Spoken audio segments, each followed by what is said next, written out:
Hello दोस्तों। सबसे पहले मैं आपसे रिक्वेस्ट करना चाहती हूँ कि वीडियो देखने के बाद सब्सक्राइब ज़रूर कर लीजिएगा। मैं इन वीडियोस को बनाने में बहुत मेहनत करती हूँ और इसी से मैं अपना खाना खाती हूँ। जो भी सब्सक्राइब करेगा, मैं दुआ करती हूँ कि उसकी ज़िंदगी बहुत अच्छी, अमीर और खुशहाल हो। प्लीज़ प्लीज़ सब्सक्राइब कर लीजिएगा। हेलो दोस्तों, मेरा नाम नेहा है। उम्र 26 साल की हो गई हूँ अब। शादी को 2 साल हो चुके हैं और मैं अपने ससुराल में खुशी खुशी रहती हूँ।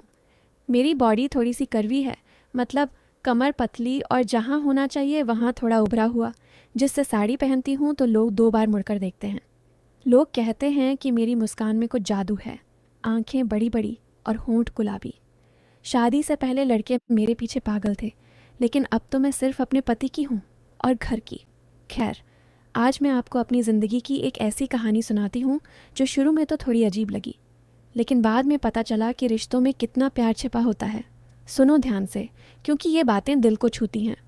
शादी के बाद जब मैं ससुराल आई तो घर बड़ा था, गांव के पास वाला देसी वाला घर, जहां आंगन में तुलसी का पौधा, गाय भैंस बंधी रहती और शाम को सब मिलकर बैठते।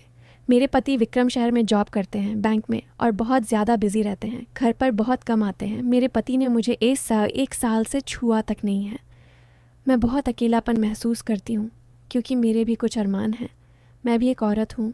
और हाँ, अगर आप भी मुझसे बात करना चाहते हो तो मैंने मेरा नंबर इसी वीडियो में बताया है, तो पूरी कहानी सुनो, क्योंकि मेरा नंबर इसी कहानी में है। और हाँ दोस्तों, कहानी को पूरा सुनना, क्योंकि कहानी के लास्ट में एक ऐसा मोड़ आएगा जो सबको चौंका देगा। आज मैं आपको अपनी एक कहानी सुनाती हूँ जो मेरी और मेरे ससुर जी की है। कहानी बहुत ही ज़्यादा मज़ेदार होने वाली है, जिसमें आपको बहुत मज़ा आएगा। कहानी शुरू करती हूँ। मेरे ससुराल में सास ससुर हैं। सास तो बीमार रहती ज़्यादा, और ससुर जी, उनका नाम रामेश्वर है, उम्र 55 के करीब, लेकिन मजबूत बदन। गांव के प्रधान रहे हैं कभी। आवाज़ भारी और आंखें ऐसी जो देखो तो दिल धड़क जाए। शुरू में मैं उनसे डरती थी, क्योंकि वो कम बोलते, बस देखते रहते। मैं नई बहू तो घर का सारा काम संभालती, सुबह चाय बनाना, खाना पकाना, कपड़े धोना। ससुर जी खेत पर जाते, शाम को लौटते तो थके थके, लेकिन मेरी बनाई चाय पीकर कहते, बहू तेरी चाय में तो जान है। मैं शर्मा जाती, क्योंकि उनकी नज़रें मेरे चेहरे पर टिकती, फिर धीरे से नीचे सरकती, जैसे मेरी साड़ी के पल्लू को देख रहे हों। मैं सोचती, शायद बुजुर्ग हैं, ऐसे ही देखते हैं। लेकिन दिल में एक अजीब सी फीलिंग होती। थोड़े दिन ऐसे ही बीते। एक दिन सुबह सुबह मैं आंगन में झाड़ू लगा रही थी। साड़ी थोड़ी ऊपर उठी हुई थी पैरों से, क्योंकि कीचड़ था। ससुर जी खेत से लौटे। उनके हाथ में एक पुराना लकड़ी का डिब्बा था, जैसे कोई खजाना मिला हो। वो मुझे देखकर रुके, बोले, नेहा बहू इधर आना ज़रा। मैं झाड़ू रख कर गई, पास खड़ी हुई तो उनकी नज़र मेरे गले की मांग पर गई, फिर चेहरे पर। बोले, ये डिब्बा खेत में मिला, पुराना लगता है, देखो तो क्या है इसमें। मैंने डिब्बा खोला। अंदर कुछ पुराने सिक्के और एक डायरी थी। पीली पड़ गई। मैं उत्सुक हो गई, बोली, ससुर जी ये तो कोई पुराना खजाना लगता है। वो मुस्कुराए, ऐसे कि उनकी दाढ़ी हिल गई। बोले, खजाना तो तू है बहू, घर में आई तब से सब चमकने लगा, ये तो बस पुरानी चीज़ें हैं।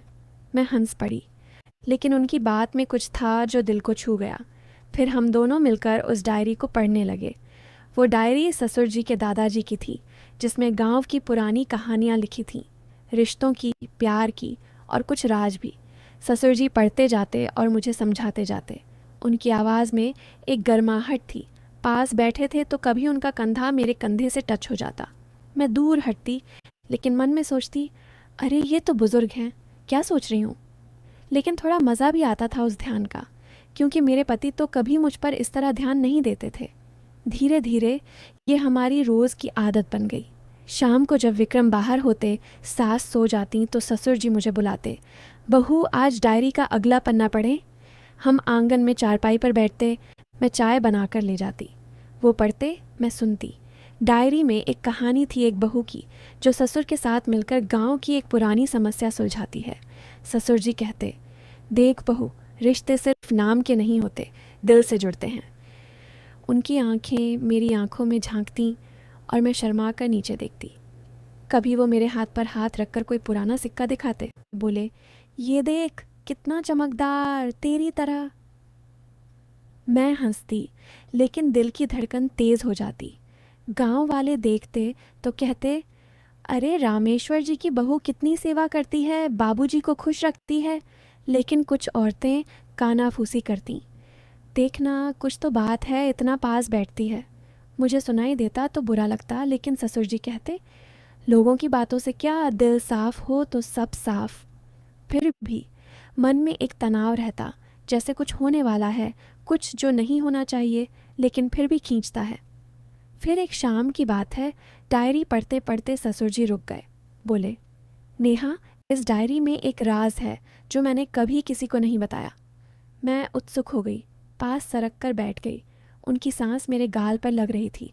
बोले, ये डायरी मेरे दादाजी की नहीं, मेरी अपनी है, जवानी में लिखी थी।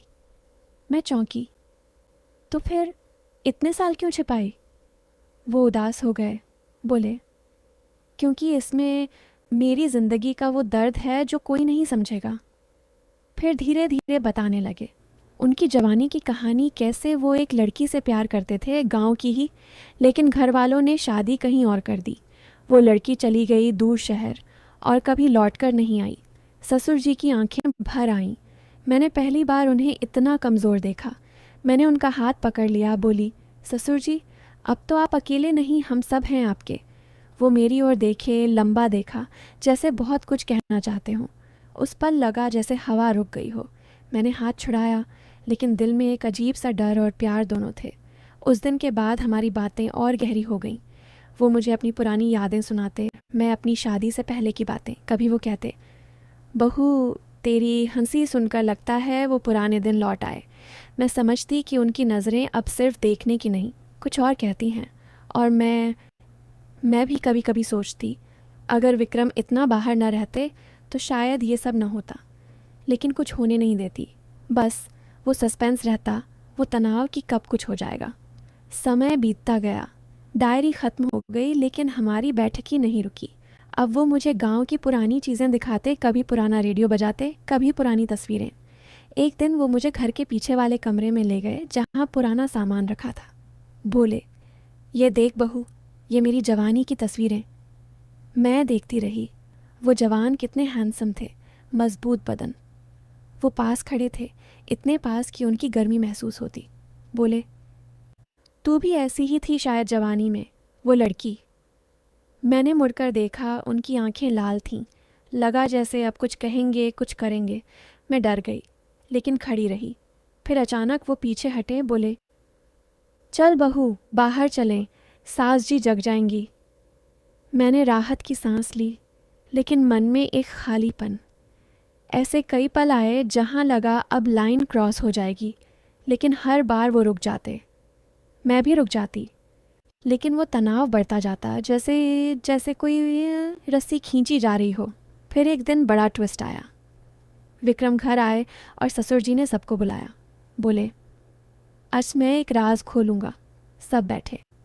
ससुर जी ने वो डायरी निकाली और बताने लगे कि ये उनकी नहीं, बल्कि उनकी पहली पत्नी की है, मतलब विक्रम की माँ की नहीं, उससे पहले की। गांव में कोई नहीं जानता था कि ससुर जी की पहली शादी हुई थी बहुत जवानी में, लेकिन वो लड़की बीमारी से चल बसी और वो डायरी उसी की थी। लेकिन असली राज ये था कि वो लड़की की एक बेटी थी जो पैदा होने के बाद अनाथाश्रम चली गई थी। ससुर जी ने सालों ढूंढा, लेकिन नहीं मिली। फिर उन्होंने दूसरी शादी की, विक्रम हुआ, लेकिन वो दर्द कभी गया नहीं। और अब वो डिब्बा खेत में इसलिए मिला क्योंकि ससुर जी ने खुद रखा था, ताकि मैं ढूंढूं और उनकी कहानी सुनूं।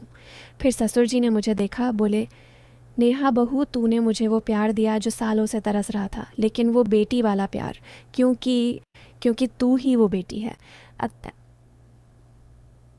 सब चौंक गए, विक्रम भी। ससुर जी ने बताया कि शादी से पहले उन्होंने जांच करवाई थी, मेरे अनाथाश्रम के कागज़ देखे, डेट मैच की, लेकिन बताया नहीं, क्योंकि चाहते थे कि मैं खुद उनके करीब आऊं बिना जाने। वो मुझे बहू नहीं, बेटी की तरह देखते थे। वो नज़रें, वो बातें सब एक बाप की थीं जो अपनी खोई बेटी को पा रहा था। वो डायरी इसलिए बनाई ताकि मैं उनकी ज़िंदगी समझूं, उनके करीब आऊं। मैं रो पड़ी। विक्रम ने गले लगाया, सास जी खुश। अब मैं समझी कि वो सस्पेंस क्यों था, वो तनाव क्यों। लोग जो सोचते थे कि कुछ गलत होने वाला है वो गलत थे। ये तो एक बाप बेटी का मिलन था। ससुर जी अब मुझे बेटी कहकर बुलाते हैं और मैं उन्हें पापा। घर में अब और प्यार है। रिश्ते कितने अनमोल होते हैं ना, कभी नाम से नहीं दिल से जुड़ते हैं। तो दोस्तों, ये थी मेरी और ससुर जी की कहानी। तो दोस्तों, कहानी आपको कैसी लगी कमेंट करके ज़रूर बताएं।